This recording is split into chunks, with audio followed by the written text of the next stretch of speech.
Hello, नमस्ते, आदाब और सत श्री अकाल। मेरा नाम पूनम अग्रवाल है और एक्सप्लेन एक्स में आपका स्वागत है।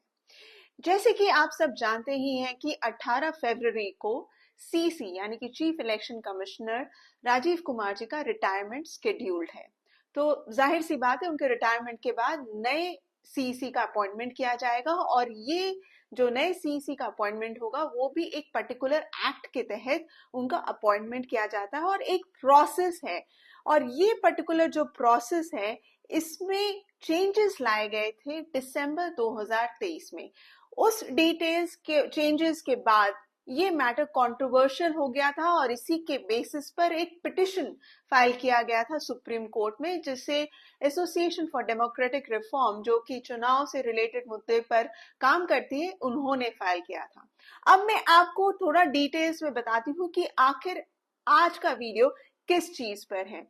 जैसा कि आप सब जानते ही हैं कि इलेक्शन कमीशन और election commissioner, chief election commissioner, पूरा हम देखते आ रहे हैं कि पिछले कुछ चुनाव से लगातार कंट्रोवर्सी में घिरा रहा है इलेक्शन कमीशन ऑफ इंडिया।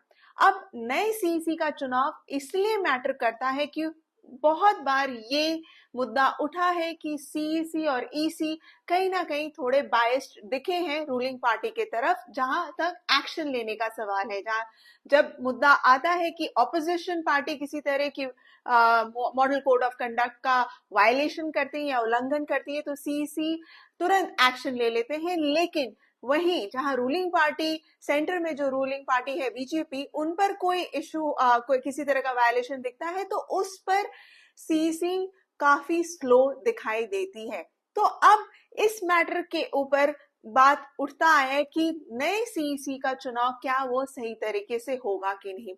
पहले मैं आपको ब्रीफली हिस्ट्री बता दूं कि कहां से प्रॉब्लम शुरू हुआ। 2023 दिसंबर को एक नया एक्ट पास किया गया था जिस पर प्रेसिडेंट का असेंट यानी कि उनकी रजामंदी थी, और ये एक्ट था the chief election commissioner and other election commissioner appointment, conditions of service and term of office act 2023। अब इस पर्टिकुलर एक्ट में क्या बदलाव लाया गया था? ये था, इसके पहले election commissioner, chief election commissioner और बाकी के ईसीज का चुनाव जो किया जाता था उसमें एक सिलेक्शन कमेटी बैठती थी और उस सिलेक्शन कमेटी में prime minister of India, leader of opposition और चीफ जस्टिस ऑफ इंडिया होते थे। लेकिन इसमें जो चेंजेस बाद में आए इस एक्ट के तहत, उसमें पाया गया कि इस सिलेक्शन कमेटी में prime minister of India, leader of opposition और यूनियन कैबिनेट मिनिस्टर होंगे। तो यहां से सीजीआई को हटा दिया गया। इसी मुद्दे पर एसोसिएशन फॉर डेमोक्रेटिक रिफॉर्म ने पिटिशन फाइल किया with in less than a month, यानी कि 28 दिसंबर को ये चेंज हुआ था और जनवरी में ही उन्होंने ये पिटिशन फाइल कर दिया। जनवरी 2024 में सुप्रीम कोर्ट में ये कहते कि ये तो सरासर वायलेशन है और इस तरह सारा पावर जो कि चीफ इलेक्शन कमिश्नर के अपॉइंटमेंट का पावर एग्जीक्यूटिव को चला जाता है, यानी कि रूलिंग पार्टी में, क्योंकि 3 में से 2 लोग तो एग्जीक्यूटिव के मेंबर है, यानी कि prime minister of India, union minister, और लीडर ऑफ ऑपोजिशन एक और एक मेंबर है लेकिन मेजॉरिटी में नहीं है। तो जाहिर सी बात है, अगर 2 लोग एक पर्टिकुलर मेंबर को चाह रहे कि वो सीसी बने तो वो ऑब्वियसली अपॉइंट हो जाएंगे। तो इस मुद्दे पर उन्होंने एक पिटिशन फाइल की सुप्रीम कोर्ट में। अब ये पिटिशन पिछले ऑलमोस्ट अब 1 साल हो गया है, 1 साल से लगा हुआ था। अब ये मुद्दा कोर्ट में हियरिंग के लिए 12 तारीख को आना था सुनवाई के लिए, यानी कि 12 फरवरी को, और 12 फरवरी को इस मैटर पे सुनवाई नहीं हुई। इस पर जो प्रशांत भूषण जो अपीयर कर रहे हैं कोर्ट में, उन्होंने ये ट्वीट भी किया कि 12 तारीख को सुनवाई नहीं हुई है, अब ये मैटर 19 फरवरी यानी कि 19 फरवरी 2024 को होगी। यानी कि 18 तारीख को जब सीसी रिटायर हो जाएंगे राजीव कुमार जी, उसके बाद ये सुनवाई यानी 1 दिन बाद हो रही है।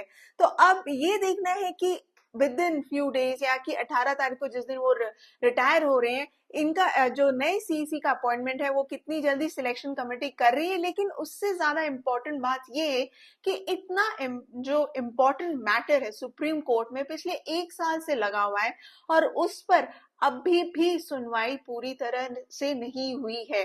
तो इस पर प्रशांत भूषण ने ट्वीट किया कि अंग्रेजी में उन्होंने ट्वीट किया कि एडियास यानी कि association for democratic reforms challenge to the law brought in by Modi government replacing the CJI by another minister in the selection committee for EC appointment was to be heard today यानी कि 12 तारीख को due to some problem। अब ये problem क्या है इस पे कोई क्लैरिटी नहीं है। Due to some problem the Supreme Court has directed it to be heard on 19th.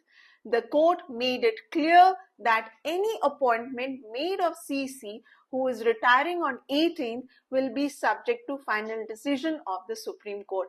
तो ये लास्ट का लाइन उन्होंने यहाँ पर ये क्लियरली लिखा है कि सुप्रीम कोर्ट में ने ये क्लियर कर दिया है कि कोई भी अपॉइंटमेंट जो नए सीईसी का होगा that will be subject to the final decision of SC, यानी कि जो भी नया अपॉइंटमेंट होगा उसमें बदलाव लाया जा सकता है अगर सुप्रीम कोर्ट का डिसीजन उससे मेल नहीं खाता। यानी कि जब सुप्रीम कोर्ट इस पर्टिकुलर पिटिशन पे डिसीजन देगी, वो डिसीजन अगर जो भी सीसी का अपॉइंटमेंट होगा उससे अगर मेल नहीं खाएगा तो उस पर बदलाव लाया जा सकता है।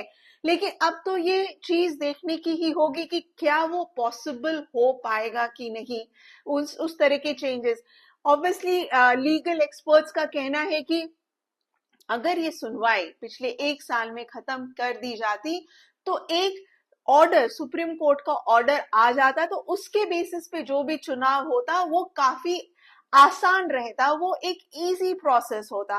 लेकिन अब जो कि इस पे डिसीजन नहीं आया है, सिलेक्शन कमेटी एक नए सीईसी का अपॉइंटमेंट जो अभी जो प्रोसेस है उसके बेसिस पे कर लेगी, यानी कि सिलेक्शन कमेटी में जो 3 मेंबर्स हैं वो चुनाव कर लेंगे। अब एक बार अपॉइंटमेंट हो गया नए इलेक्शन कमिश्नर और चीफ इलेक्शन कमिश्नर का, तो उसमें किसी तरह का बदलाव बाद में आता है कि नहीं सुप्रीम कोर्ट के ऑर्डर के बेसिस पे, वो तो बाद में ही पता चल पाएगा। लेकिन फिलहाल तो ये सारा प्रोसेस काफी कॉम्प्लिकेटेड हो गया है और अभी इस समय तो यही दिख रहा है कि जो अपॉइंटमेंट होगा वो मेजॉरिटी के बेसिस पे होगा, यानी कि जो 3 मेंबर्स हैं और उसमें एग्जीक्यूटिव का पावर पूरा है, वो किसको अपॉइंट करते हैं और यहाँ से सीजीआई को रिमूव करके यहाँ पर एक जो बैलेंस था अपॉइंटमेंट में वो चला गया है। तो ऑफ कोर्स ये पूरा कंट्रोवर्सी अभी भी कंटिन्यू कर रहा है। बट दुख की बात ये है कि 1 साल से ये पिटिशन सुप्रीम कोर्ट में था और पिछले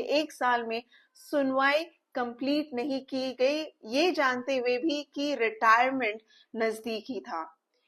आशा करती हूँ कि आपको ये वीडियो पसंद आया होगा। Please do like, share and subscribe to this video and please let me know आप किस तरह के वीडियोस और भी किस तरह के टॉपिक्स पे वीडियो देखना चाहेंगे। Thank you so much for watching it.